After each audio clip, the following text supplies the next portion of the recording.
طفيت على الحسن العبقى، فالورد تضوع واعتنقا. حسن يا رب لنا الخلقا، طهره فلا يحوي نزقا. الحمد لله رب العالمين، نحمده جل وعلا ونشكره ونثني عليه، وأشهد أن لا إله إلا الله وحده لا شريك له، وأشهد أن محمدا عبده ورسوله صلى الله عليه وعلى آله وأصحابه وأتباعه وسلم تسليما كثيرا. أما بعد، فأهلا وسهلا ومرحبا بكم في هذه الدورة العلمية التي نتدارس فيها كتاب العمدة لشيخ الإسلام الموفق ابن قدامة رحمه الله تعالى. وبعد، من المعلوم أن الله جل وعلا أرسل محمدا صلى الله عليه وسلم بدين كامل شامل لجميع أحوال الناس، مشتمل على مبادئ العدل والإحسان. وهذه الشريعة التي جاء بها هذا النبي الكريم شريعة محققة لمصالح الناس، وافية، ومن سار عليها سعد في الدنيا والآخرة. جعل الله جل وعلا الكتاب والسنة بمثابة القواعد والأصول التي نحكم بها على جميع الوقائع التي يحتاج الناس إلى أحكامها. ونظرا لأن علماء الشريعة استجدت عليهم مسائل أخذوا أحكامها من الكتاب والسنة، واحتاجوا إلى تدوين هذه المسائل وبيان الحكم الشرعي فيها، وجدت المذاهب الفقهية المعروفة. وهذه المذاهب الفقهية بمثابة مناهج للتدريس، فهي تعلم الإنسان الأحكام الفقهية وتعرفه بأقوال الفقهاء وتوضح له المصطلحات التي يستعملها علماء الشريعة. كما أن هذه المذاهب تعلم الإنسان وتدربه على كيفية الاستنباط من الأدلة الشرعية. أما هذه المذاهب فإنها ليست طرائق للفتوى وليست مصدرا لعمل الإنسان، لأن الكتب الفقهية لا يعتمد الإنسان عليها في العمل ولا في الفتوى، لأن العمل لا بد أن يرجع الإنسان فيه إلى مفتي يفتيه في مسألته ليطبق مسألته وليطبق النصوص الشرعية على مسألته. وهكذا في الفتوى، لا يفتي إلا مجتهد، والمجتهد يأخذ الأحكام من الأدلة. أما هذه الكتب فالمراد بها تدرب الإنسان على المسائل الفقهية ليتأهل للعلم وليتأهل لمرتبة استنباط الأحكام من الأدلة. من هذه المذاهب الفقهية مذهب الإمام أحمد، وقد امتاز هذا المذهب بمميزات، أولها أنه آخر المذاهب الفقهية المعروفة وجودا، ولذلك فقد استفاد من المذاهب الفقهية السابقة. ومن ميزته أيضا أنه حرص على الجمع بين مدرستي أهل الرأي وأهل الحديث، ليأتي برجوع أو ليكون راجعا لجميع الأدلة الشرعية التي يصح للإنسان أن يعتمد عليها. وقد ألف في مذهب الإمام أحمد مؤلفات عديدة، ومن أبرز المؤلفين في هذا المذهب شيخ الإسلام ابن قدامة، حيث أبو محمد عبد الله ابن محمد، وسمي وهو ينتسب إلى بيت المقدس، وهو من الأئمة المجتهدين، توفي في سنة 620 وعمره قرابة 80 سنة، وقد ألف 4 مؤلفات تكون بمثابة المراجع العلمية لدراسة الفقه. أول هذه المؤلفات كتاب العمدة الذي بين أيدينا، وثانيها كتاب المقنع. كتاب العمدة على رواية واحدة، وكتاب المقنع أتى فيه بروايتين من الروايات الواردة عن الإمام أحمد لتكون مرحلة ثانية في الدراسة. والكتاب الثالث كتاب الكافي أتى فيه بجميع الروايات الواردة في المذهب واستدل لكل رواية. والمرحلة الرابعة كتاب المغني الذي جمع فيه أقوال الفقهاء وأدلتهم ورجح بينهم، وبذلك يكون الإنسان إذا درس مؤلفات هذا الرجل يكون قد عرف الفقه ومسائله. كتاب العمدة يمتاز بعدد من المميزات، أولها أنه مختصر، فقد عرض للمسائل الفقهية بأسلوب مختصر، وحرص على أن يقتصر على أهم المسائل الفقهية. ومن مميزاته ثانيا أنه واضح الأسلوب ليس فيه غموض. ومن مميزاته أيضا أنه شامل للمسائل الفقهية من جميع أبواب الفقه. كذلك من مميزات هذا الكتاب اشتماله على الأدلة الشرعية، فالمؤلف يحرص في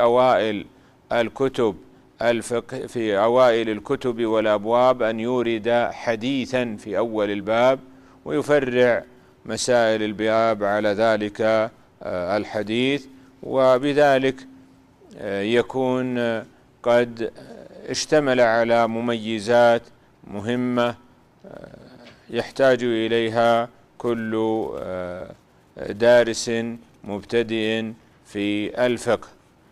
ابتدأ المؤلف كتابه بمقدمة ذكر في هذه المقدمة مميزات هذا الكتاب، وهو أنه كتاب مختصر، وأنه كتاب لا يشتمل إلا على قول واحد. وذكر من مميزاته أنه سهل الأسلوب، ومن ثم يسهل على من يريد حفظ هذا الكتاب أو من يريد أن يتعلمه. ثم ذكر باب المياه، وبين أن الأصل هو طهارة الماء. إذن الأصل في المياه أن تكون طاهرة، سواء كانت نازلة من السماء كما قال تعالى: وينزل عليكم من السماء ماء ليطهركم به، أو كانت من مياه الآبار أو مياه البحار، كما قال النبي صلى الله عليه وسلم عن البحر: هو الطهور ماؤه الحل ميتته. ويترتب على كون الماء طهورا أنه يجوز رفع الأحداث به، والأحداث هي الأوصاف التي يتصف بها البدن تمنعه من عدد من الأعمال التي يشترط لها الطهارة، وهما على نوعين: حدث أكبر وهو الجنابة الذي يوجب الاغتسال، وحدث أصغر الذي يوجب الوضوء. وهل تحصل كذلك الطهارة؟ الماء تحصل به الطهارة من النجاسات، النجاسة التي تقع على الثياب أو على بقعة الصلاة نطهرها بواسطة الماء. وليعلم أن النجاسة على نوعين: نجاسة عينية ذاتية لا يمكن تطهيرها، ومن أمثلة ذلك الكلب. فهو نجس نجاسة عينية، لو طهرته وغسلته 1000 مرة لا يطهر بذلك. والنوع الثاني النجاسة الحكمية، ومن أمثلة هذا الثوب، إذا وقع عليه نجاسة فإنه حينئذ يمكن أن يطهر. الأحداث لا يمكن رفعها إلا بواسطة الماء، الأحداث لا يمكن رفعها إلا بواسطة الماء، لأن الله عز وجل قال: فلم تجدوا ماء فتيمموا صعيدا، فدل هذا على أن الأحداث لا ترفع إلا بواسطة المياه. أما إزالة النجاسة هل يمكن إزالتها بواسطة شيء غير المياه؟ مثال ذلك: إذا وقع على الثوب نجاسة ولم تجد ماء ووجدت خلا، فإذا قمت بتنظيف الماء بهذا الخل هل يطهر من النجاسة أو لا؟ جمهور أهل العلم قالوا النجاسات لا تطهر إلا بالماء، لأن الله عز وجل قال عن الماء: وينزل عليكم من السماء ماء ليطهركم به، فدل ذلك على أن الطهارة تكون بالماء. وهناك قول آخر يقول بأن النجاسات يجوز أن تطهر بواسطة غير الماء، لأن مقصود الشارع هو إزالة النجاسة، فمتى زالت النجاسة بأي طريق فحينئذ نحكم بأن النجاسة قد زالت ولا نوجب تطهيرا بعد هذا. والجمهور يرجحون أن النجاسات لا تزال إلا بالماء فقط، ومن ذلك وهذا هو مذهب الإمام أحمد، ومن أدلتهم قول النبي صلى الله عليه وسلم لأسماء: حتيه ثم اقرصيه ثم اغسليه بالماء. قوله هنا بالماء هل يفهم منه بواسطة مفهوم المخالفة أنه لا يصح التطهير إلا بالماء أو لا؟ هذا هو منشأ الخلاف في المسألة. بعد ذلك ذكر المؤلف حكم الماء إذا خالطته نجاسة ولم تغيره. إذا الماء في أصله طاهر، إذا خالطته نجاسة فغيرته فإنه يحكم عليه بأنه نجس. الماء إذا خالطته نجاسة فغيرته فإنه نجس، سواء كان قليلا أو كان كثيرا. أما إذا خالطت الماء نجاسة فلم تغيره فإنه إذا كان كثيرا، والكثير فوق القلتين، ومقدار القلتين 1.25 ذراع طولا في 1.25 ذراع عرضا في 1.25 ذراع عمقا، إذا وقعت النجاسة في الماء الكثير الذي أكثر من هذه المثابة فلم تغيره فإنه يبقى على طهوريته. أما إذا وقعت النجاسة في الماء القليل الذي أقل من هذا المقدار فلم تغيره فحينئذ ما حكمه؟ جمهور أهل العلم قالوا بأنه نجس. لماذا؟ لأنه قد خالطته النجاسة. وهذا القول هو مذهب جمهور أهل العلم. والقول الثاني بأن الماء القليل إذا خالطته نجاسة فلم تغيره فإنه لا ينجس بذلك، وهذا هو مذهب الإمام مالك. من رأى القول الأول استدل بحديث: إذا بلغ الماء قلتين لم ينجسه شيء. قلنا قبل قليل أن الماء إذا خالطته نجاسة فغيرته فإنه يحكم بأنه نجس. متى يحكم بأن الماء تغير؟ إذا تغيرت إحدى صفاته، إما لونه أو طعمه أو ريحه. فإذا تغيرت صفات الماء إحدى صفات الماء الثلاث هذه بواسطة النجاسة فإنه يحكم بنجاسة الماء. ذكر المؤلف بعد ذلك مسألة تقسيم المياه، قال إن الماء ينقسم إلى 3 أقسام: طهور وهو الباقي على أصل خلقته، ونجس وهو المتغير بالنجاسة أو القليل المخالط للنجاسة، والنوع الثالث الماء الطاهر. وعرف الماء الطاهر بأنه الماء الذي طبخ فيه ما ليس بطهور أو غلب على أو خالطه شيء فغلب على اسمه،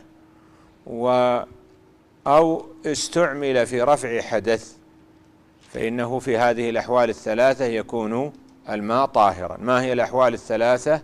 إذا طبخ في الماء ما ليس بطهور، كما لو طبخ فيه لحم، فاللحم طاهر لكنه ليس بطهور، فحينئذ يصبح الماء هنا طاهرا ويقال له مرقة. أو خالطه، يعني خالط الماء شيء فغلب على اسمه، مثل ماء الورد، خالط الورد الماء فغير اسمه، أصبح لا يسمى ماء على الإطلاق وإنما يسمى ماء ورد. والنوع الثالث الماء المستعمل في رفع حدث، كما لو توضأ إنسان بالماء، فحينئذ بقية الماء الباقية التي انفصلت من الأعضاء، ليست الباقية في الإناء وإنما التي انفصلت من الأعضاء، هذه المياه يقال لها مياه طاهرة، يسمونها الماء المستعمل.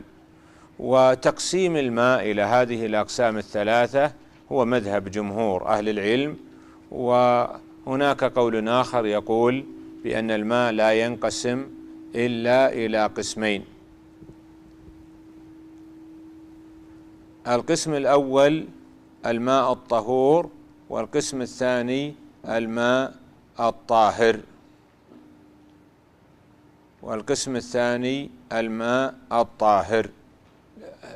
إذن قلنا ماذا؟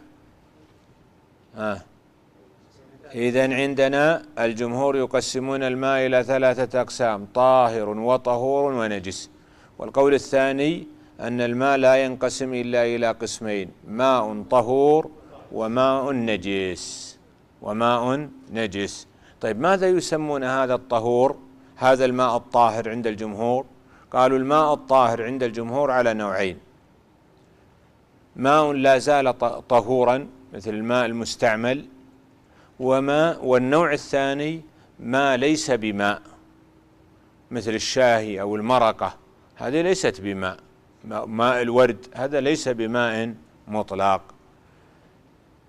ننتقل بعد ذلك إلى مسائل النجاسة، إلى مسائل الشك. إذا كان عند الإنسان ماء وشك هل هو طاهر أو نجس، فحينئذ الأصل أن الماء طهور، فلا نحكم عليه بغير ذلك إلا بدليل.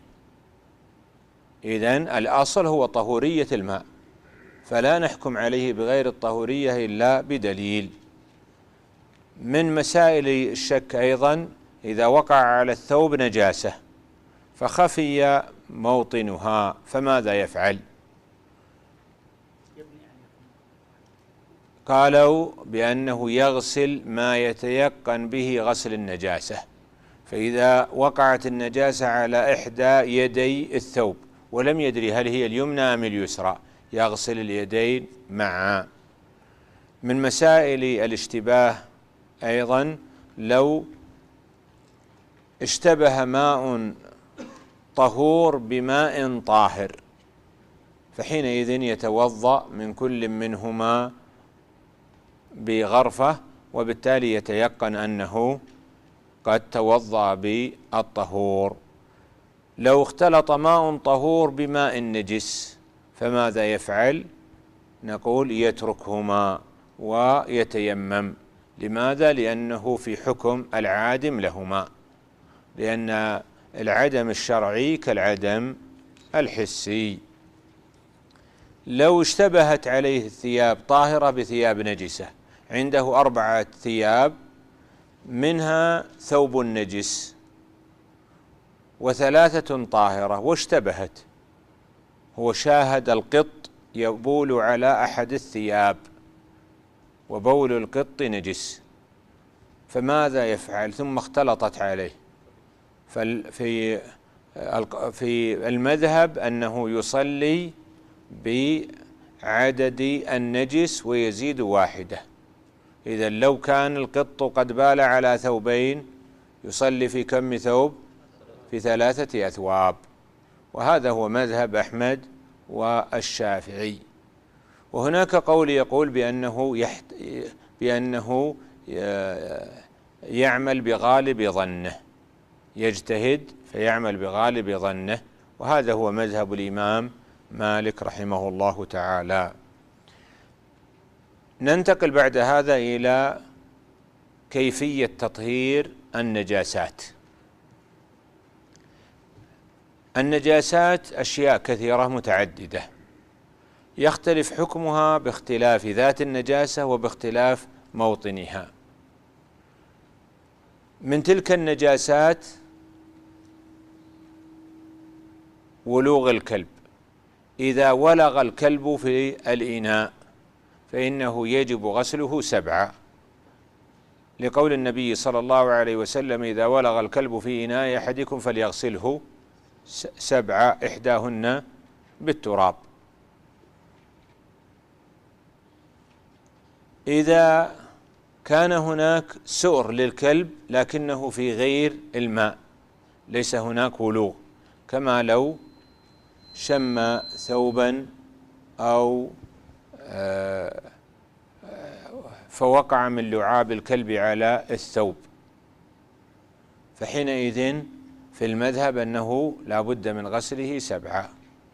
والقول الآخر بأنه يكفي غسلة 1، قالوا لأن الحديث إنما ورد في الولوغ خاصة. بقية نجاسات الكلب مثل الخارج منه في المذهب أنه لا بد من غسلها 7، ومثله أيضا نجاسة الخنزير في المذهب أنه لا بد من غسلها 7، إحداهن بالتراب. وهناك قول آخر يقول بأن الخنزير لم يرد فيه دليل، ولا نعلم العلة التي من أجلها أثبت الشرع الحكم في الكلب، فنتوقف على ما ورد في الشرع. طيب، بقية النجاسات يختلف حكمها. إن وقعت على الأرض فإنه يكفي فيها صبة 1 تذهب عين النجاسة، لأن النبي صلى الله عليه وسلم قال: صبوا على بول الأعرابي ذنوبا من ماء، فاكتفى بغسلة 1.